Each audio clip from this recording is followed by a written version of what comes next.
Assalamu alaikum à tous. Si vous avez cliqué sur cette vidéo, c'est sûrement que vous voulez connaître l'histoire enrichissante de l'eau de Zemzem. Tout d'abord, je vais vous présenter son histoire et ensuite je vais finir sur quelques statistiques concernant l'eau de Zemzem. La femme du prophète Ibrahim, paix et bénédiction soient sur eux, Hajar, voulait nourrir son fils Ismaïl. Il pleurait beaucoup et Hajar cherchait de quoi le nourrir. Elle courait entre les deux montagnes Safa et Marwa. En cherchant de la nourriture ou de quoi boire, de l'eau a soudainement jailli de terre.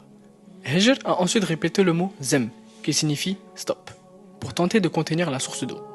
L'eau de Zemzem est une source d'eau qui constitue les puits du sanctuaire de la Kaaba à la Mecque.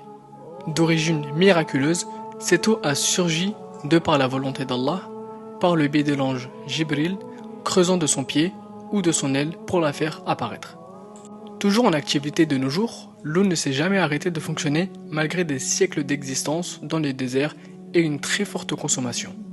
Les pèlerins ont à cœur d'en ramener chez eux lors de leur pèlerinage. Pas plus de 20 mètres séparent la Kaaba du puits de Zemzem. Son lieu d'embouchure se situe sur le lieu de circumambulation parallèlement à la pierre noire. Ce noble puits est continuellement propre. Aucune algue n'y pousse, ni les parasites, ni les champignons, ni les polluants courants. L'eau de Zemzem ne cesse de fournir de l'eau douce. Son débit s'élève à 11 litres d'eau minimum et 18 litres d'eau maximum par seconde. Son voyage commence dès son lieu de pompage directement du puits, avec deux énormes pompes fonctionnant 24 heures sur 24. Quant à la mosquée du prophète, Masjid Nabawi, l'eau de Zemzem y est continuellement acheminée. Cette eau est transportée grâce à des citernes conçues à cet effet. Leurs couvercles sont munis de verrous, de sorte à ce que seuls les employés assignés puissent l'ouvrir. Cela représente 150 000 litres en temps normal et 400 000 litres en haute saison.